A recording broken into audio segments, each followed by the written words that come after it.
problem, some of it.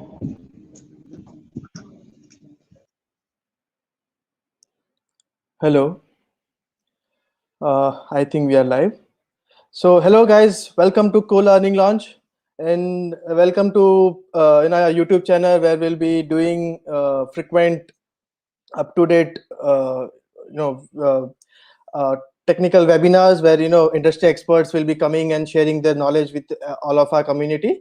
And today we have a Pratik Bhavsar, who is my dear friend, and who is an NLP engineer who is more into open source NLP, and he is also running a NLP community on Slack. And he always enjoys sharing his knowledge, in a community, and being supportive with all sorts of NLP related talks or any AI related discussions, right? So let's directly deep dive into today's webinar. So in this webinar, we'll be learning a bit about Jina.ai, and how we can make a text and neural based text and image neural search engine with this open source platform, which is trending nowadays, and it's good, it's doing amazing. So let's learn from Pratik, and let's see what are the things we can build from the scratch, without actually uh, going too much technical about it, right? Because platform provides all the features. So let's welcome Pratik, and Pratik can introduce yourself, uh, and then let's deep dive into the discussion. Hey, hi Pratik. Hey, hi, Yo. Thanks for organizing this.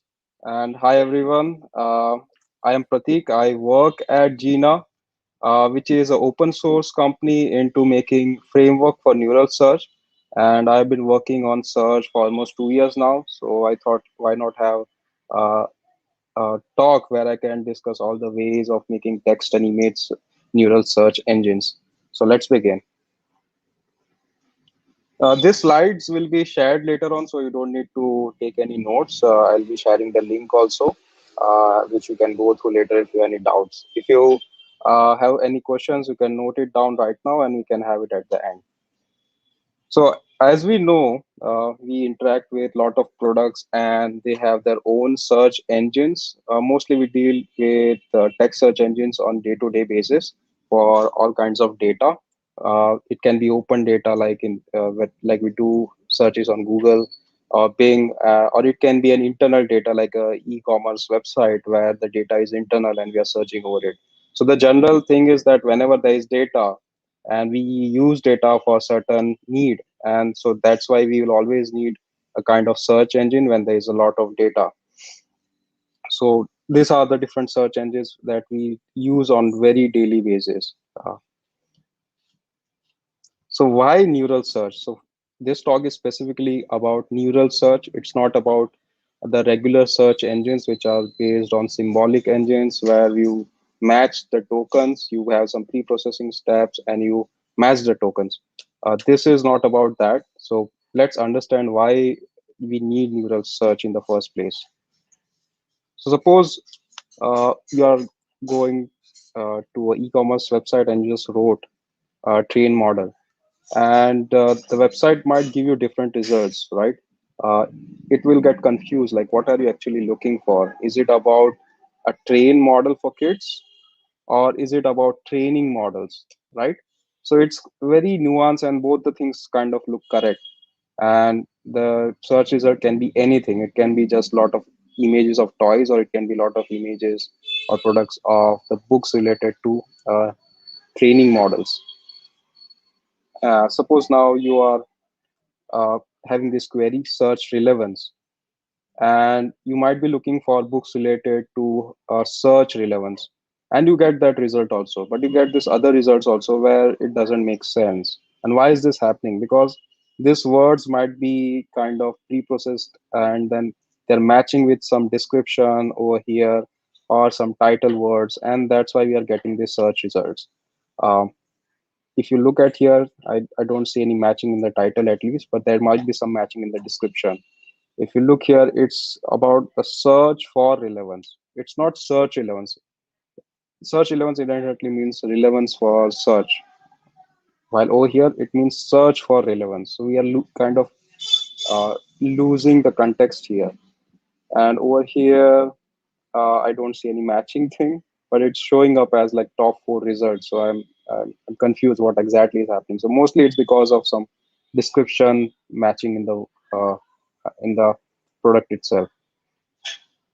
Now, if you go to Prime Video and if you write Munnabai, you will see you might get something like this. I was getting this few months back. I don't know if they fixed it, but if you write just Munnabai, you get this, and it's very phonetic, right? You just write what you actually sound like. It says that okay, it's not matching. Then you write Munnabai because it always sounds like one word, and still it's not matching. I cannot find the movie Munnabai, and only when you write exact name kind of matches. So you see there is a problem that it's not able to understand at the character level. If it understood that these characters are matching, it inherently means the same thing. It would have actually caught the results. So this brings us to like what is a good search. So over here we can see the queries current CM of MP. Now this is a very vague query just from the tokens point of view, like what is CM, what is MP, and current can also be kind of not matching with the actual text in the index documents. So, but Google understands that what we are actually trying to accomplish here. We are looking for the incumbent chief minister of Madhya Pradesh, and it knows that we are in India, and these words are actually searched when people are looking for this kind of information. So it understands and expands these words into these words, and it shows all kind of results where the information is matching. It highlights the information also. It gives a link of the page where this information was matched, and also shows the different questions related to our actual query. So this makes it very easy for us to find the right information.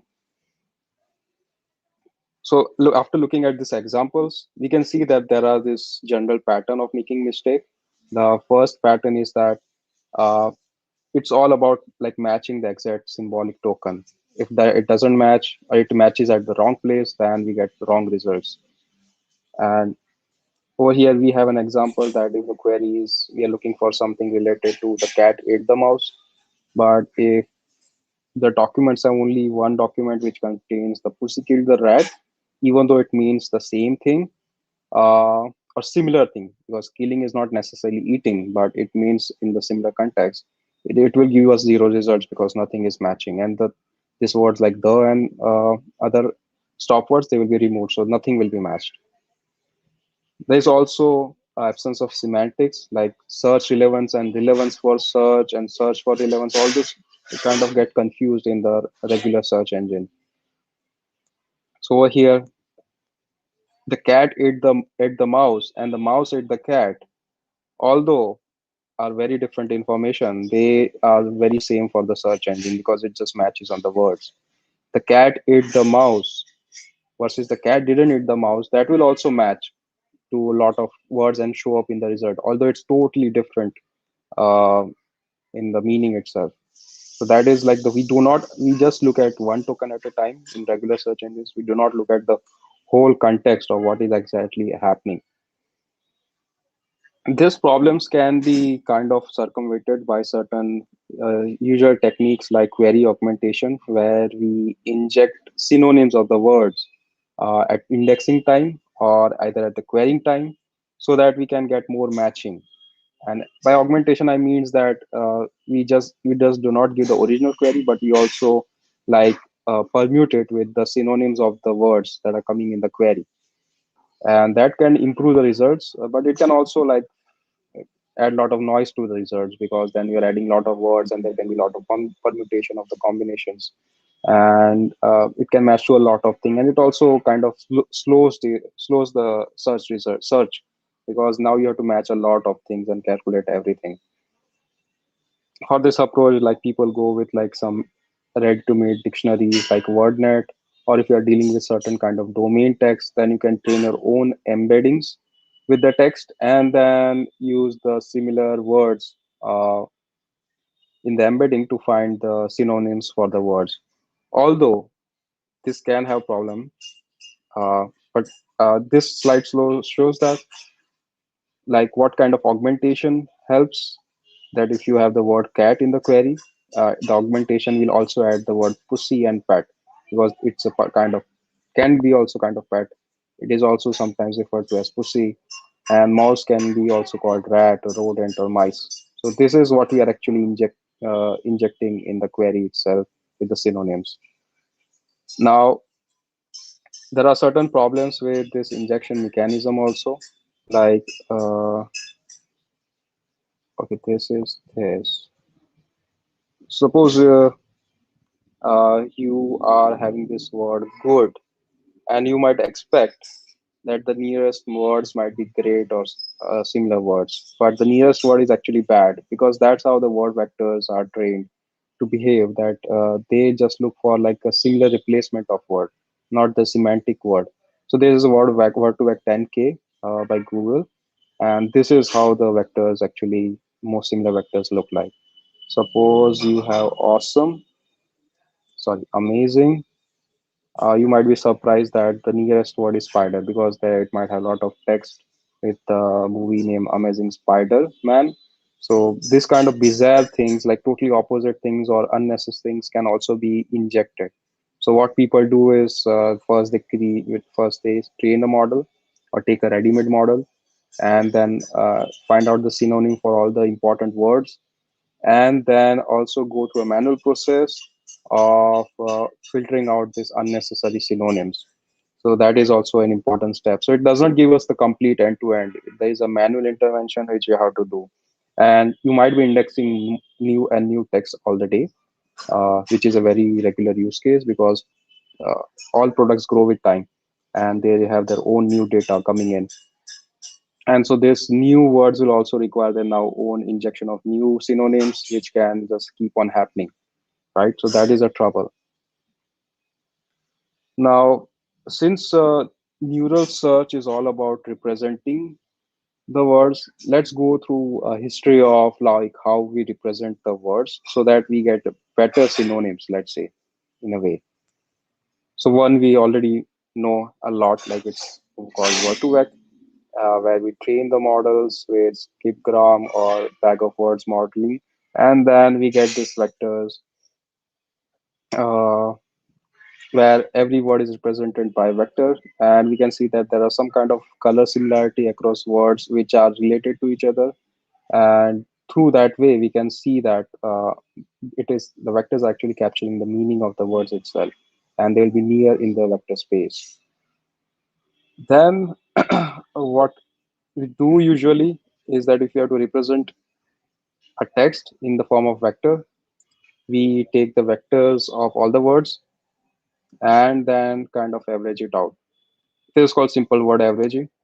And you might see that there are already issues with this, that if it is giving same weight to everything, then these words which are not important will also kind of uh, have their own importance in the final vector, which is not good, right? We want to capture meaning as per the importance of the word itself.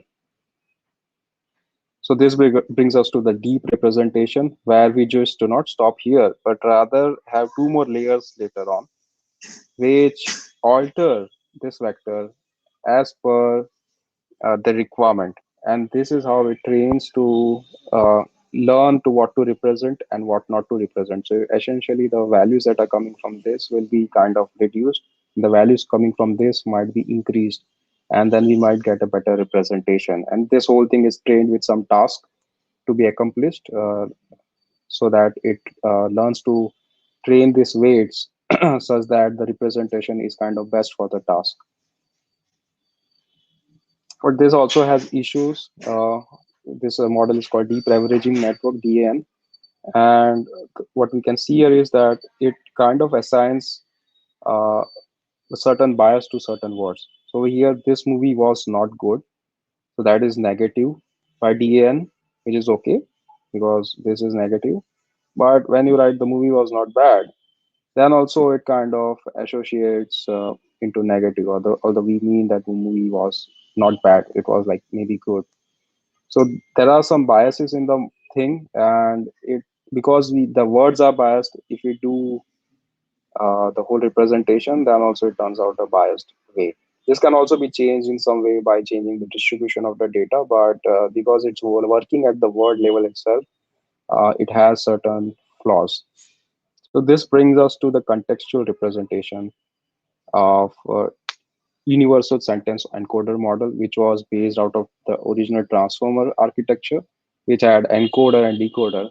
And the researchers took the encoder part and trained the model with a multitask setting, such that the model tries to learn the embeddings such that it can actually accomplish certain tasks with the multitask setting. So it learns to not just be good at one task, but it learns to be good at many tasks, which makes the representations very good. Then later on, like 1 year later after USC, they released the BERT model, which kind of even increases the performance on this matrix and learns to represent the words in a better way through having more layers and having a better encoding mechanism of the bidirectional thing. So that improved the results even further. And we what we get is like at every layer we have a different representation, and the layers at the end have very task specific representation, and the first layer will have a very shallow representation, almost like, because we are speeding some embedding, so it's very shallow, and then later it changes as per the task requirement. So researchers also tried out like what layer is good for us, and they found out that second to the last hidden layer gives actually decent performance, 95.6. And you can also like do some mixing of the vectors, like some last for hidden, concat last for hidden, and you can certainly improve the performance, but it's kind of marginal. So this is how a lot of representation happens nowadays for neural search. And then later, since the BERT was not trained for semantic search, it was trained for the language modeling. We later trained a model called sentence BERT, which has a dual encoder kind of architecture. And it's sometimes also called as two tower architecture or Siamese network. These are very similar things. And what you do is that you have a sentence A and you have a sentence B. These models are the same, they are tied. And they both create a representation, and you have a classifier like saying that what the sentence mean the same thing or not. So there is very semantic, similar kind of thing that you have a query and you have a document, and you have a classifier which says that whether the document is related to query or not. And the model kind of learns to represent this as well as this in the same vector space, like they will be near to each other. And so that's how the model gets learns to understand the representation. And then once it is trained, then you can just use the model to kind of represent the text while indexing or while querying. Now, what if we want to have a search engine which is beyond text? Like there are a lot of other kind of data we have, like video, image, audio. So let's look at this one kind of search engine, which is called cross-model search engine, in which what you do is that you write your query in one modality. So modality is like different kind of data.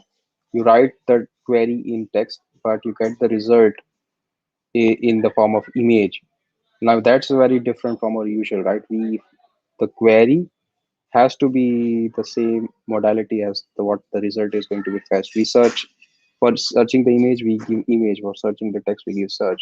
For we give text. But over here, it's totally opposite. So this is called a cross-modal search, like cross-modality kind of search, that we have one modality, but we are searching in another modality. So you can see that a kid playing gives us the images of kid playing, man with orange hat, starry night by bridge. So it finds out those kind of images. The real application of cross-model search would be that if you have birthday related images in your mobile, then you can actually just type uh, birthday images and it will fetch you those kind of images. And now we have another kind called multi-modal search, where you give more than one modality at the inputs. That you give an image, you give a text, and it has to understand like what are we actually looking for. So this model was trained called TIRG by Google. What it does is that it has an image, and but we are not happy with the image. We want to apply certain modification to it, like no people and switch to nighttime. And then it tries to find out a representation for it and tries to then search for those kind of images. So this kind of search engine is actually useful for something like searching clothes, that you have some friend's clothes, you take an image of it, you take a photo, but you want to apply some alteration like different size or different length, uh, or different color, and just you type that I want this in this different color or size, and then it can actually find the different kind of clothes for you. So this is what the TIRG was also trained for, called Fashion 200K dataset, where you have an image but you want to show something shorter, and you can find those kind of skirts for it. You have some cloth and you might want to change the color. So this kind of alterations can be done with this kind of multi-model search engine. Also, there are different new application of search that have come up recently.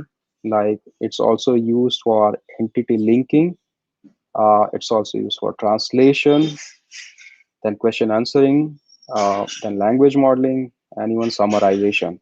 So it's finding a place in different kind of application. What is happening is that it is either the mechanism itself to do the thing, or it is becoming a part of the whole pipeline of the mechanism that is required.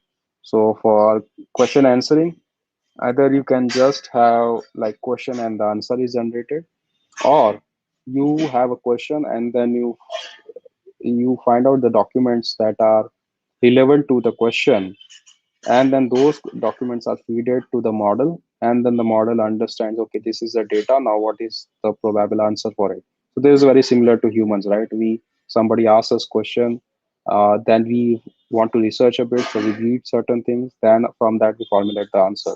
So this is how the search is also used for question answering.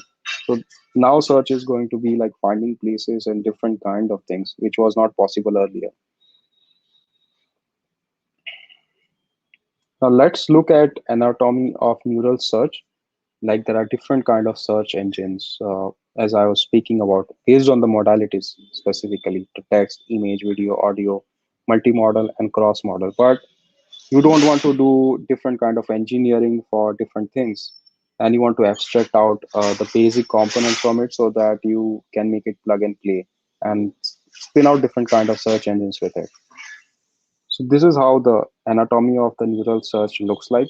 Like we have two paradigms. One is called the indexing, and then once the documents are indexed, then you want to query the document for searching the results.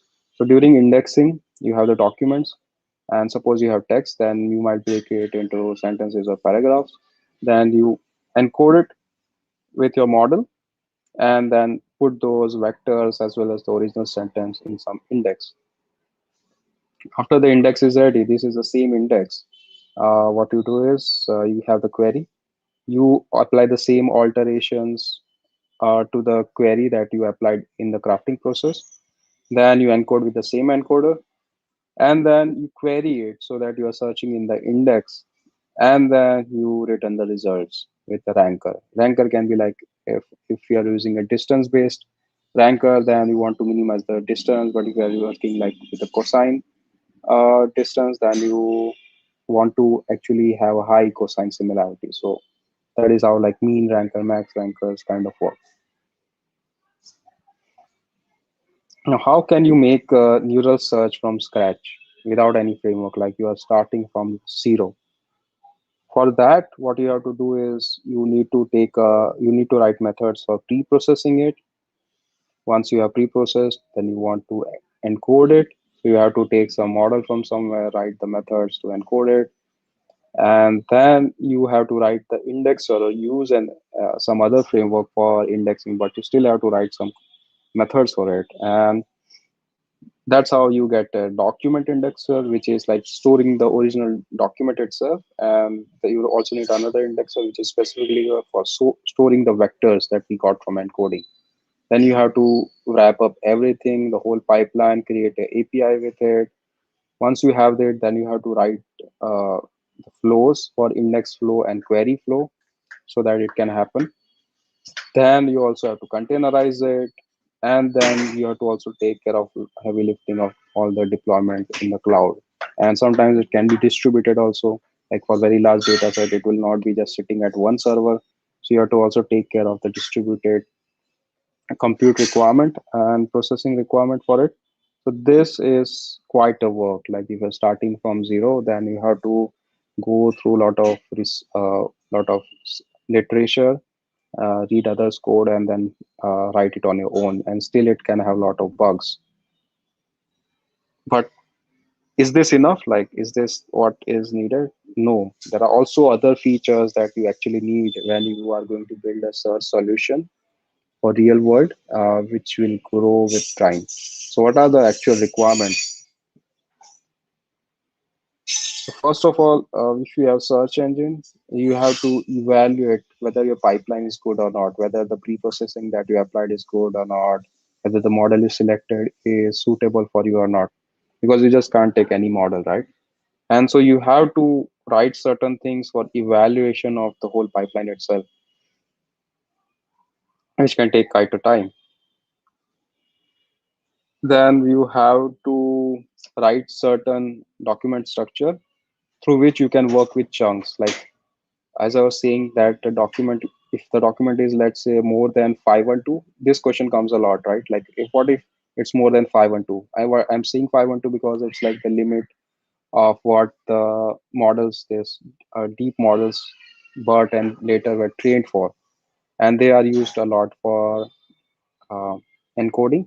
So what if they are more than that? So you have to break it into paragraphs, sentences, words, and then be able to figure out like how to represent the whole document vector. You can also use some other mechanism for it, but this problem comes a lot in neural search. Then you have to shard it. Sharding means that you break the data into a lot of buckets and put it at different places. Because if you have to do vector search and you have some compute, then it can take a lot of time to just do on a very large chunk of data, right? And so you have to break it. Also, you can increase the compute, have more powerful processors, but still there will be a limit where you get stuck for very large data use cases. So you need to break the data, maybe break it and put it in one server, or maybe break it and put it in many servers. So that is one problem. Then since we have to do all this working with chunks, not chunks but shards and all, and you might want to also have multiple encoders, replicas of the encoder, so that you can encode fast. And for that you need that parallel and multiprocessing also inbuilt into the system. Now if you have one search engine, of course you would like to use that modules for other search engine. Now would you just copy paste the code, or you can have some configuration as a code so that it becomes easy for you to churn out different kind of search engines for your company? So you need some way to do that. Then in real use case, there are a lot of requirements on filtering that is needed. uh, Now, filtering is also like sometimes it's very simple filtering, sometimes very complicated filtering. So you also need those very frequently in real use cases. Now, suppose if you are launching a search engine on day zero, but on day one, there is some new data, right? Now, you cannot just take the old data, new data, and index everything again, right? You can, what you ideally need is that you just add this new data and the indexing is ready. So you also need some mechanism for it so that you check that whether whether the same data came earlier or not, and so you don't index it again and you do not have like duplication of the data in the whole index. Then if you're working with encoders, you need to have that switching between CPU and GPU. Why do you need it? Because sometimes the data is very huge and you need faster indexing, so you might do it on GPU, but the serving might actually happen on the CPU. You also need that switches inside the encoders itself. Since you will be deploying it in some server, you also need to monitor it, like what are the queries coming per second, what is the latency. So you need also those kind of monitoring dashboard. And while you're building the search solution, you also need some kind of UI so that you test it. Also, you can write it via some other frameworks that are available. For what if it is just available, and so you can easily debug whether it's working or not. So you also need some demo UI for testing. Is this looking a lot? Is this enough? No, for real world features, we actually need even more. So for performance is very important when you're working with very large data, that you want everything at very high performance. So you want a high performance API. For that, you can go with the gRPC route rather than just REST, because gRPC will have compressed data, which is uh, very, very fast to transfer across the microservices that you might develop across different servers. You also want high availability, because don't want your things to go down. So you need replicas for it. Then you want high performance on index on the disk, like your index should be very fast. So you need to do some magic for it, or you need to use some open source uh, libraries for it. Then you need high performance cosine similarity. You just don't take the SciP cosine similarity. That works, but there are some other ways to make it even faster. Then you need a high performance top K. Like if you are just sorting the data, all the data after getting it by the score, then it becomes n log n, right? But if you want just one element, it's a linear search end time. And if you have some top K elements, then there is also some other mechanism to do it even faster. So you need those tricks inside your library, your framework. Then, while indexing as well as querying, if you have large load, then you might want to batch it so that you can run with the GPU, because GPU is kind of waste if you're not batching it. So you need to have those kind of uh, switches also in your framework. Then, of course, after you've done everything, you have to deploy it to the cloud, and you have to take a lot of steps to deploy it to whatever cloud you are deploying, and you want to make it maybe cloud agnostic also, so that you don't have to re-engineer everything every time. And you need to have distributed mechanism also inbuilt into the system, as I was saying, that if you are working with large data in the cloud and you're having everything at different places, then how will the services communicate with each other and be synced with each other? So that also requires those mechanism inside it. And once you have everything for maybe later debugging, you also want to have the logging. And since everything is lying at different places, you want to collect all the logs and send it to one place. So for that, you need the distributed logging also. So the good news is that we are working on all these problems, and we have solved a lot of these problems, and you can get all of this free with Jina neural search. So what is Jina? It's a cloud native neural search solution. So with which we can use the latest models and have the best deep learning solution for your own search engine. Now, how does Jina fit as a framework? So it it is kind of at the middle, where we provide you recipes made with low level libraries, and through which you can spin out your own search solutions. It's very modular, it's very plug and play. So it through it you can spin out any kind of search engine that I was talking before. Now, what is Gina as a what can we call it in general? Like it's like TensorFlow search. The reason being that we have two main modules called uh, Gina Core, which is like TensorFlow Core, and we also have Gina Hub, which is like supporting all the models and frameworks, not frameworks, all the modules that you need for doing different kind of things. So it has very similar pattern to TensorFlow. Through Jina, you can have all the things like make short and long text semantic search. You can have video to video search, document search, cross modality search, image to image. audio to audio, multimodality, and you also have this containerization features. You're also working on distributed work, and you have sharding, and it's also scalable in mechanism, in scalable in nature. So how Gina works as at the basic level? How can we understand it as at the modular level? So in Gina, we have this concept called executors. So executors are nothing but all these modules that I was talking about: the crafter, the segmenter, encoder, indexer. All these are defined as executors, and they're available in the Gina hub. Once you link it together, it becomes kind of a flow that first do this and then this and then this. And so you can link all of this together by defining it as a flow, and they will be chained together like a pipeline, what we do in ML engineering. So we can make the index flow, and we can also make the query flow. This is how the whole ecosystem looks like in Gina, that we have the whole flows ready for us. We can talk with it with gRPC or REST. And we have also a dashboard for seeing the logs that are happening. And we also have a UI to debug the results with Gina box. And we have all the components available in the Gina hub.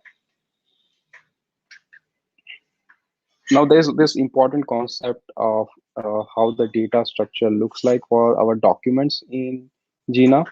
It's like a graph in nature.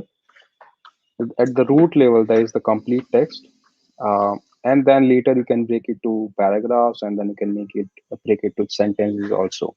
So this is how the data structure looks like in Gina. This is how the naming is done to access the different kind of data in the data structure. That you had some document, you broke it to paragraph. Now if you want to access it, it's called a chunk. And if you again break it, it is called CC, which is called chunk of chunk. And through this, you can access any of the data inside the document structure. Now, what are these M? So M is like the match that happens after the query is complete. So if it is happening at the root level, it's called match. If it is happening later on, then it is called a chunk match, like match of the chunk.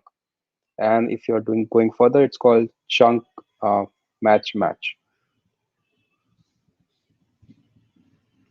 So now let's go through example to understand what I was talking about with a simple search engine called Lyric Search Engine, where all of these mechanisms you can see in practice. Now we are looking at a flow in Jina. This is the index flow, and at the at the input, uh, at the input of the gateway, like where the flow is starting, we have the full lyric. Then we break it down to a segment. So we have the three chunks I was talking about. Now these are text sentences only, and we want to encode it so they are converted to vectors. And then we put all those vectors in an indexer, uh, which will contain both the chunk text index, which will contain the text itself, and it will also save the vectors also. Both will be saved in the chunk indexer. And we also save the whole document because we might want to return the whole document later. So we also have to save the whole document also. And then journal is just completion of the whole process. This slide shows us like how can we define the different kind of executors so that we can link them later and get the whole flow. The first is the crafter, which is the sententizer, which breaks the whole document into different chunks. So this is a simple sententizer which is available out of the box, and you just define certain parameters and it will break it into that kind of chunk. Once you have the chunk, then you want the encoder. So over here we are using the transformer torch encoder, with to which we can pass these parameters, that what kind of pooling strategy we want, what kind of model we want to use it, what is the maximum sequence length we want to use. We just define it here and it gets done automatically. Over here we are telling it like what to do when index request is coming or search request is coming, that you use the encode driver and you do the encoding process on the chunks, not at the root level. So this is what is happening here, that it accesses the document and goes to the chunk of it and then returns a vector of it. Over here, we can see the chunk indexer, which keeps a copy of the original chunk also and the vector of the chunk. And over here also we can see that during the index request, you have to go to the chunk and put the vector in the vector index, and you have to put the actual chunk in the key value index over here, and both are happening at the chunk level. Then on the search, what you do is that the vector search is happening at the chunk level, and to return the document, we are actually going to return the match of the chunk.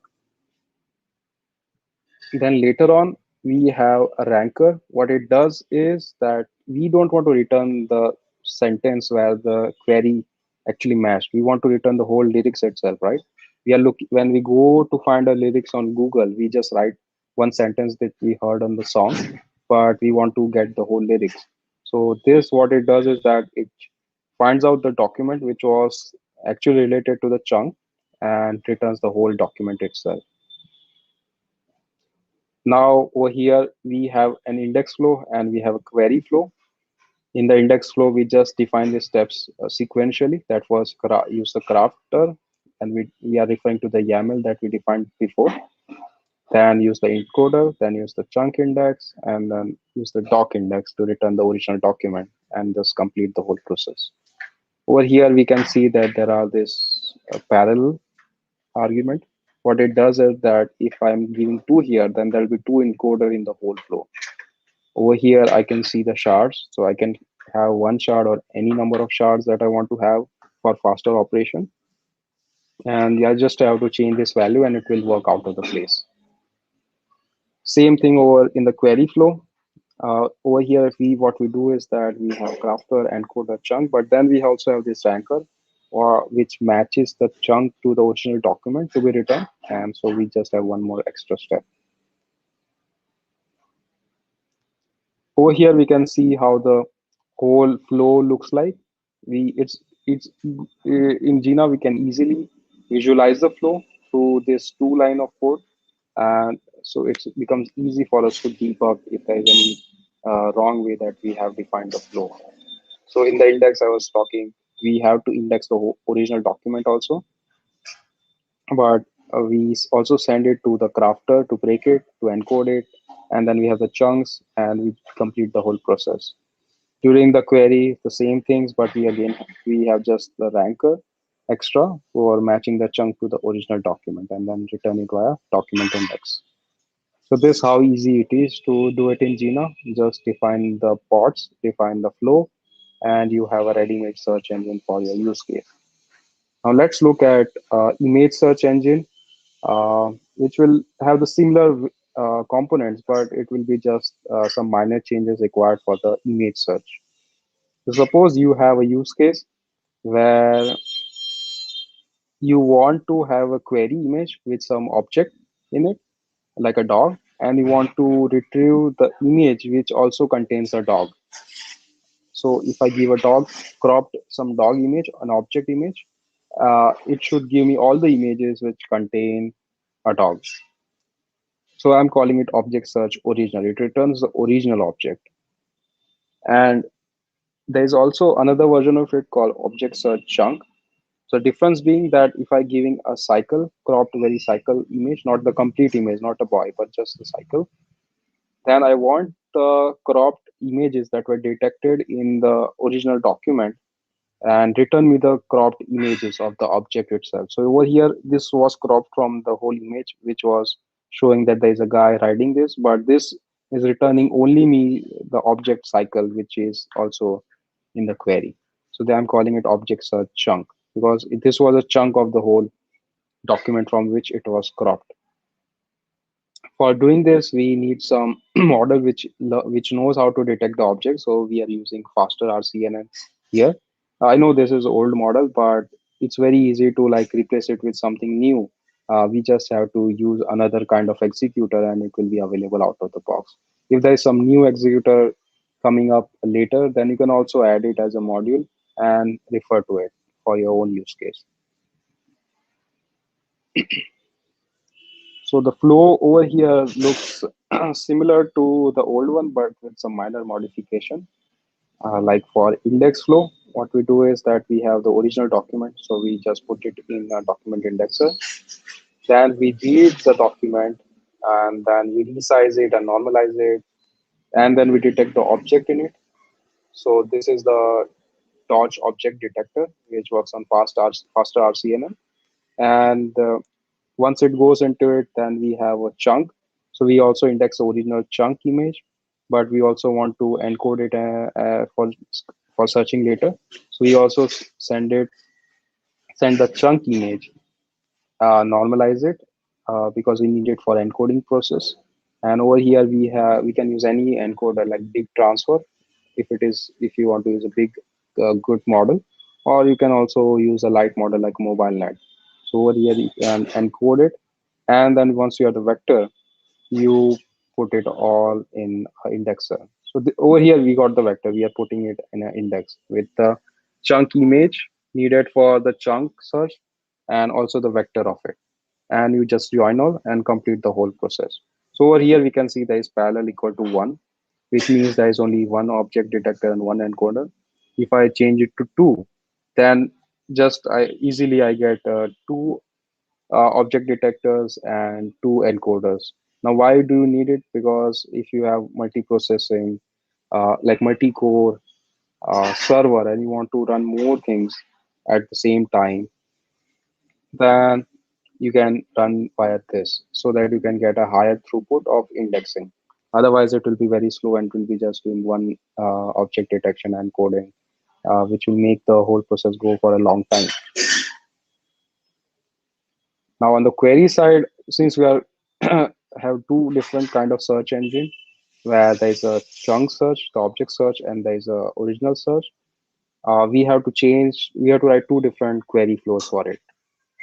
So for the original, it's very simple that you have the image, you normalize it, you encode it, you check in the vector index, and then you return the original image from the chunk index. Sorry, not original, but the object, the chunk from the chunk index. For the original search, what we have to do is the same process, but after reaching here, we have the ranker, which maps the chunk to the original document. And now we can return the original document. So over here, we can see that the dog was given, and then we are retrieving images which contain the dog. While over here, we give a cycle image, and it returns the search with only cycle in it, not the whole complete image. So this is how the whole thing looks like. Now there are a lot of executors available in Jina, which you can use for your own different kind of search engines. We are not limited to this only this much. There are more than 100 executors available in Jina. So let's look at a few of them. In the executors, there are encoders. Encoders are also for different modalities. Like NLP, we have transformer torch, which we use. If you are a fan of TensorFlow, you also have transformer TensorFlow encoder. There is universal sentence encoder. It's a very famous model for text neural search. Then there is also text paddle hub encoder, which is using a library called paddle paddle, which is famous in China. And then there is laser encoder, which is needed for multilingual search engine. So you can also just change the encoder and you will have a multilingual search engine. Um, it suppose, I guess, 90 languages. Then if you are working with Flare to train some model, you can also use the Flare text encoder. And if you're using Farm to train some model, you can also use that. With for image, you also again have the same image torch, image keras, image onyx, image paddle. And if you're doing some custom thing, then you also have custom keras, custom image. Big transfer also is available just out of the box. You just have to name this in the encoder YAML and it will be available.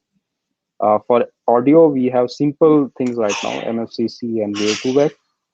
For video, we have the video torch and video paddle. There's also numeric. Numeric is not about numeric, but let's say you have some very custom thing made and you can just also use this for that purpose.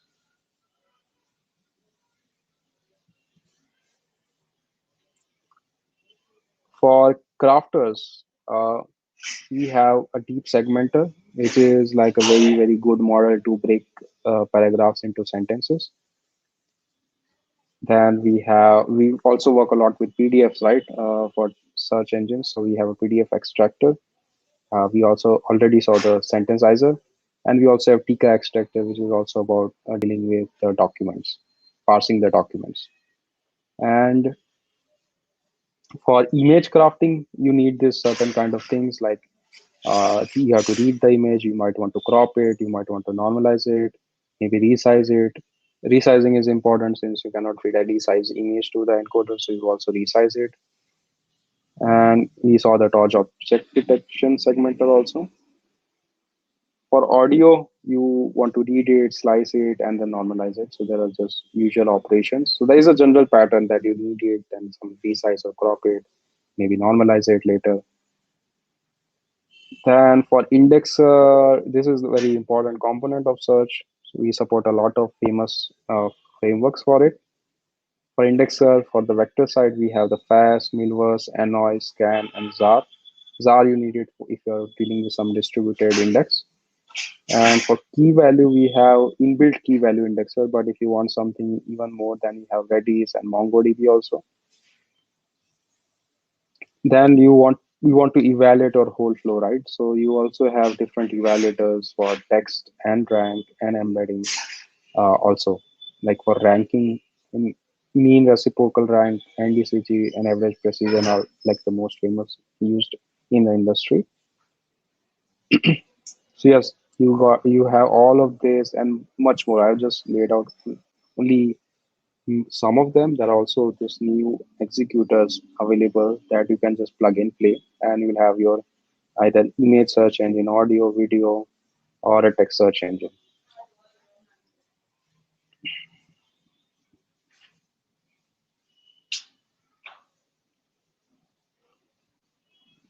Now, if you want to actually try out on your own, like how Jina works, then you can go to this link, which will point to our GitHub repo of examples. Over here, we have very different kind of examples for all use cases. We have for text, simple search, multilingual, then maybe some chunking thing that I was talking about. For image also, we have simple ones and complex ones. We have audio, video, cross model, multi model, and we're also working on uh, distributed uh, instantiating of the flows itself so that you can work with different uh, executors working at different servers. So we are also working in that. We have already some examples of how to deploy it with the container and how to spin up whole infrastructure of AWS with Terraform. So we are working on all the components of the pipeline from the start to the end, and you can check it out over here. So all in all, let's come to the summary. What is finally Jina? Jina is kind of universal. It supports all the things that you need to make a search engine. Like we are really using the things that are also used in the industry. Uh, we have completeness in a way that we have all the components of the pipeline that you need for pure neural search. Easy to use because you have to just define your YAMLs and it's kind of available out of the box. You don't have to write a lot of code, you just define the YAML.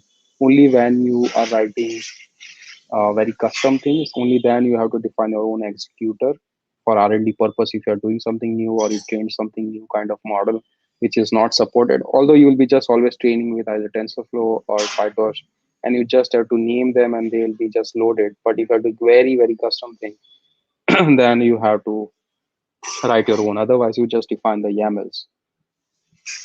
Then we are making it cloud native.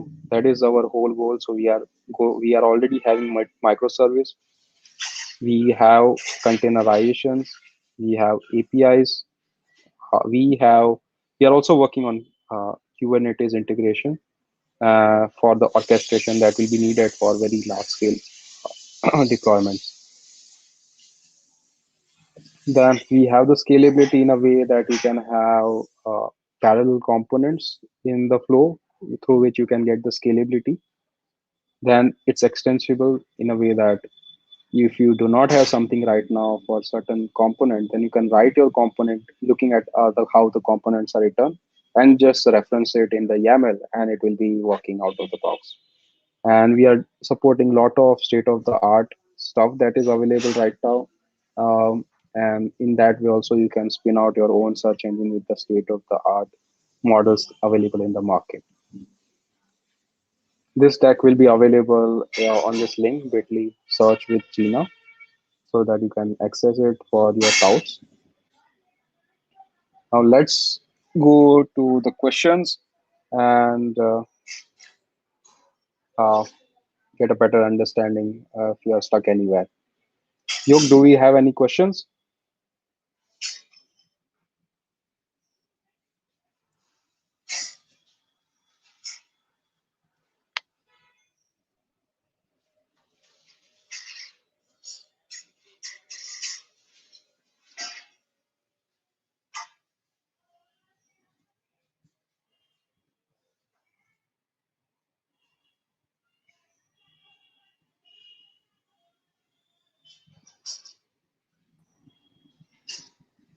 Hi, Pratik. Hello, Yog. I just saw the question.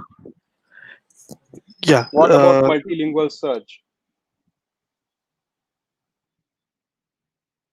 So in Gina, we have the laser encoder available, and you can also plug in the latest LAPSE model that Google released. And you can also use multilingual USC and all those models, and through which you can spin out your own multilingual search engines. So it's very easy. It's already available right now.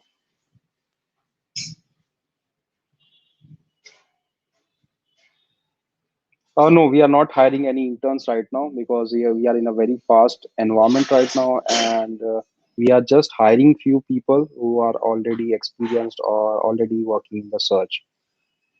So we do not have any internship opportunities right now, but of course we'll have maybe next year.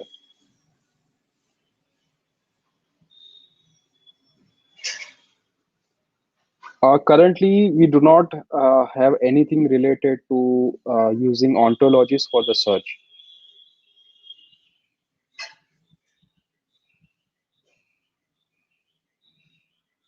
So for neural search, you always need an encoder that can map your any text into the vector space. So suppose you have trained your model on your own regional language. If that is available, then you just plug it in via, let's say, transformer encoder, and that can start working. But we ourselves do not provide any models. We support all the models that are available in the market right now. And if you are training your own model, then you have to plug it in the executors that we are providing, which are very fitting with the market practices. And that's how you can spin up your own search engine with regional languages available.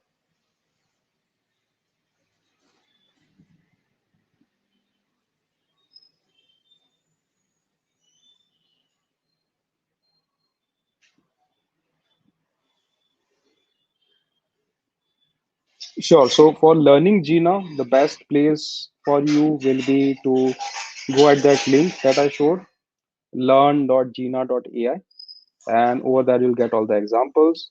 And if you start from the easiest to the most complex, then you'll get the whole understanding about the Gina.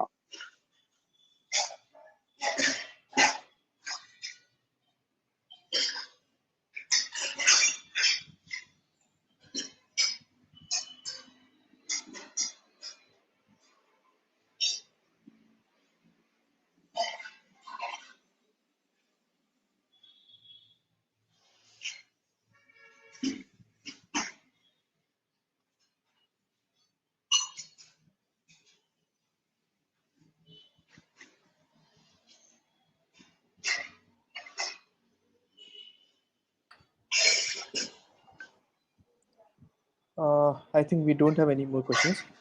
So Okay, cool. thanks, Pratik. Thanks for sharing the walkthrough of the neural search.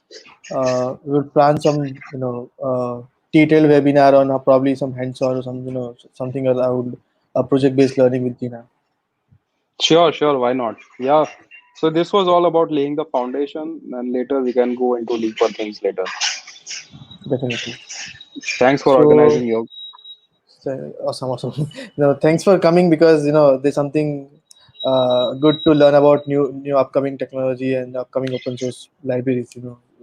It's good to learn with the while the library itself is growing, right? Because lots of things to evolve, and I think contribution chances gets increased when we learn from the start. Definitely, yeah. There is a huge difference between a library that is before 1.0 and something that is after 1.0. So a lot of Correct. critical decisions have to be made initially so that you lay the foundation for your more higher level things. So currently we work with very low level things, and there is a lot of learning ongoing right now. So we are also hiring, and if anybody is already kind of experienced in data science or Python or NLP or search, and if they are passionate about search, then you can apply at our openings. So we are hiring all kind of engineers right now. We also have opening for front end in case anyone is interested. Cool. Awesome. Cool. Thanks, Pratik, and thanks everyone for joining the webinar. Hope you got fair understanding about the neural search and Gina. Looking forward to explore more with Gina and see what all things we can build actually. Yeah, yeah. You should try it because search is one of the most used applications of NLP. And if you're passionate about NLP, or if you're looking what to do in data science, then search is one of the best things to work with because it has this nice combination of a requirement that you do not only need to know the ML, but you also need to know how to uh, write good software, microservice, and all those concepts that come into making really good software. Those also have to be used to make search engines because search, if you look at the large search engines like Google and Bing, uh, or let's say even DuckDuckGo, they have data, they have the ML models, but they also have to serve at large scale. And it gets complex because you cannot fit in one place. You have to fit it at many servers, and there's a lot of complexity that comes in. So search is kind of one of the best things to work in data science, in my understanding.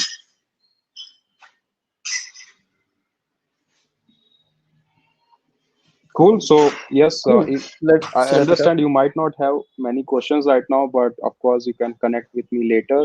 And I always try to answer the questions of the people who are stuck with making search solutions. So feel free to ask me any questions that you might have. Definitely. So I'll link down your social media handles and Jina.ai learning materials. So someone who is looking at this video later on can connect with you and the Jina repository. Sure, sure, sure. Cool. Yep. Thanks, Sounds thanks, good. thanks, Pratik. Let's end this. Yeah, my pleasure.